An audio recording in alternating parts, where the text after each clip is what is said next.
Hello again, this is Jeff Scott, your instructor for the online version of 152-163 Relational Database Design for the Fall 2015 semester at Blackhawk Technical College.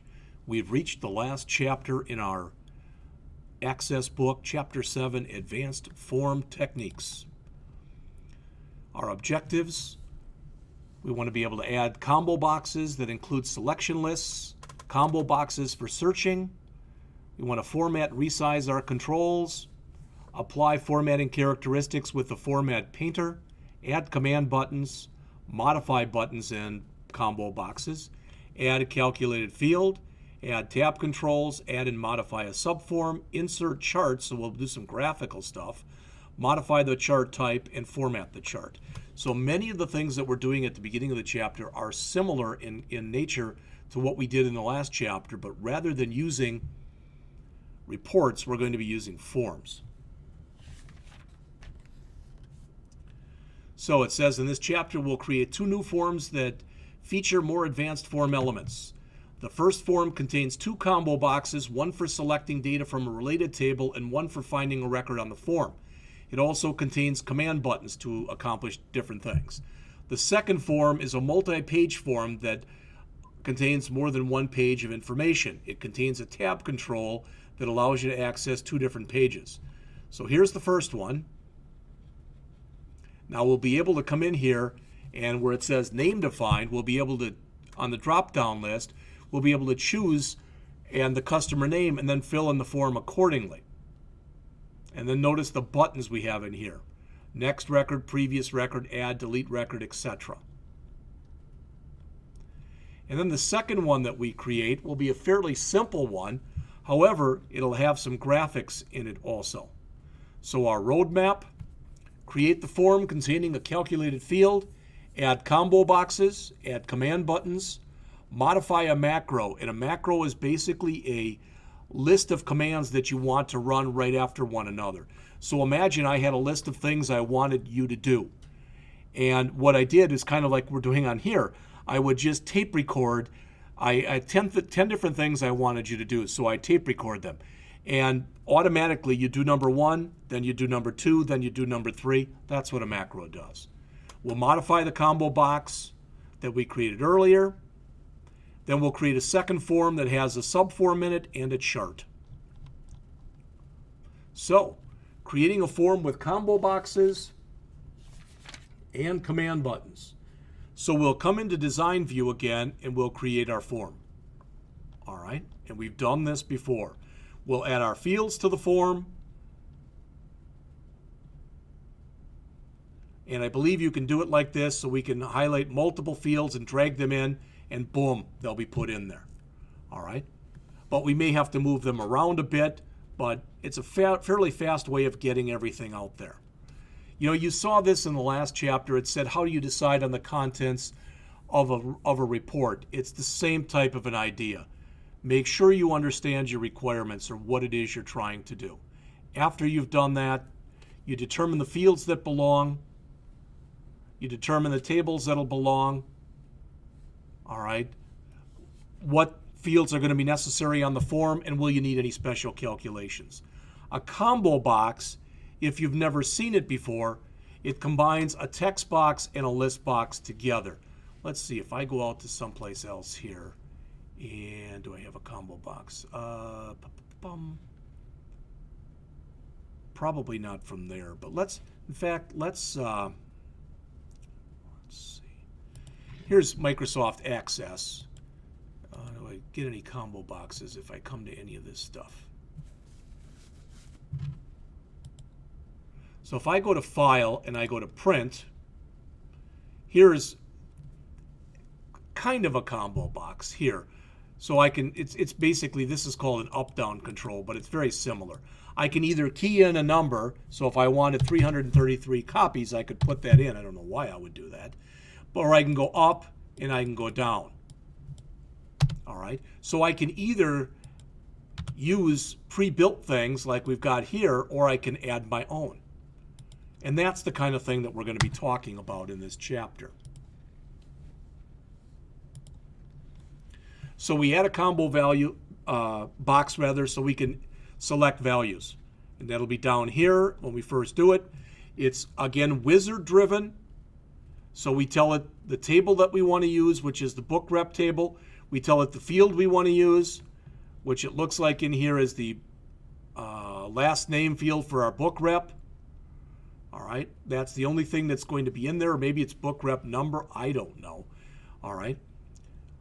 And we walk through the steps that are in the wizard. Most of the time you'll end up, when you do this, most of the time you will end up just creating or selecting the default options. All right. So when we do that, there will be our book rep number. Then we come in and we colorize it. We do some aesthetic type of stuff in here. All right. And we use the format painter. What the format painter is, if you've never seen it before, and I want to show you an example of it, but I'm going to show it to you in Word because it's much easier to use in there. But it's going to work the same way. So if I come into Word, come on, if it lets me come into Word, and I create a new document, and I type in hello there. Okay? And now I'm going to come and type in goodbye. All right. Now I'm going to come into here and where it says hello world or hello there. I'm going to go to home and I'm going to change the color to orange. I'm going to change the font size so it's much bigger. And I'm going to change the font type. Now if I wanted those changes to propagate to here, I could go back and redo those changes here, or I could highlight this, click on the paintbrush, which is the format painter, and then highlight where I want to put it. And that's using the paint, basically. And that's what we're going to end up doing in the chapter here. All right. So when we get done, we'll have our book rep number, which we'll be able to change, and we'll have our customer number up here.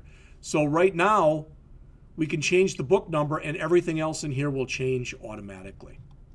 It's pretty neat stuff, pretty powerful stuff too. All right, we'll do a lot of aesthetic stuff, again, changing background colors, etc., working with headers and footers. You've seen this kind of stuff already that's shown here on page 426, talking to you about how to remove headers and footers, remove page headers and footers, and how to insert them. Same with images. Works almost identically. In fact, virtually it does work identically to the way that we looked at how you do it for reports. Next, we talk about command buttons. These are buttons that you literally add using that command button tool, and they do what you tell them to do. So we add a bunch of buttons in here, and if you have, for example, if you add a button and you tell it that it's supposed to say next record, and you can program it in by just using options. And we add all these. So what will this do? Clicking this button will allow us, if we're on record 6 here, to go to record 7. If we're on record 6 here and we click this, it'll go back to record 5. If we click here, this should become blank and we can add a new record. If we click here, this will allow us to delete the existing record. And if we click here, it should show, or close rather, whatever it is we're working on. Very powerful stuff. But we don't have to add the code ourselves to do that. All right, so we add all that information.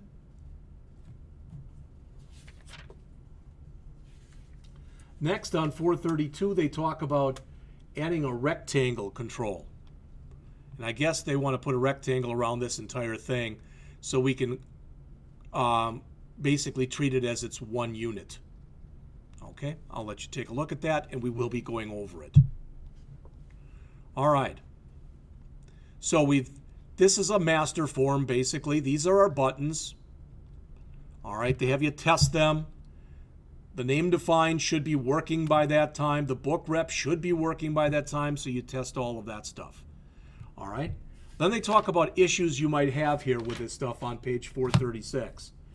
It says the list of names is not in alphabetic order. Why? Because we have to go in there and tell it to be put in alphabetic order. Second, when you move around, the name of the combo box does not change to reflect the name of the customer currently on the screen, so we'll fix that. Third, you should be able to use the tab key to change the focus. We'll do all those problems, or at least correct the problem with the add, by using a macro. Again, a macro is a series of actions Access performs when some event occurs. All right, so we'll write the macro, It's not nearly as hard as I might even be making it sound to be. All right, we modify our combo box accordingly, and that gets us up to 440. And really, what I want to show you is I want to jump up to the bottom of really the page 442 and 443, I guess. We now want to create our multiple page form. That's the second form. All right. Now, again, maybe as I mentioned, it would have been a better idea if I would have done the work first, because then I could have shown you the completed project. But if you don't know this, if you haven't seen it by now, if you go out here now, and this is almost complete, the syllabus is out here in Word format and PDF format. The course evaluation is out here, and that's in Word format. The videos, they're out there through Chapter 6. There's about, I think, 27 of them, and when we get done, they'll be between 30 and 35. So those are all out there. The book source, I put all the data files in a zip form, so they're out there. The PowerPoints, they're out there. The in-class, what I've done is for every chapter that we've gone through, I put my database out there. Chapter 7 says to be provided because that's the one I'm working on now. The homework I still have to do. I hope to get that done very early next week. The announcements are out there. That's just the welcome announcement. Once I get the homework done and Chapter 7 stuff done, I'll put another announcement out there that'll explain that everything's done. All right, and the discussion board is out there. Okay? So all that information, what I'm telling you, is already out there. Okay? So this multi-page form, we again created from design view. So we're doing it from scratch. And what I want to show you basically is what we're going to end up with if I turn up the page or go up to page 451.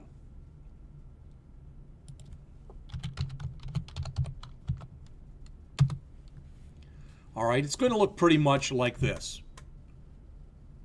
So the hours we've spent so far, the hours remaining, and the seminar. All right. In fact, I think that is our subform that's going to be down here. On the top, we're going to have the book rep information. So does it show it any place back here? Shouldn't have jumped over that very quickly, but it'll be in here. All right. Then we'll come in and we'll modify the subform. We'll resize it, we'll change the background color on it, etc. Just like we did for the report in the previous chapter. Then we'll do something that's brand new, starting on page 453. And that is, what we'll do is we'll come in here and we'll create some charts.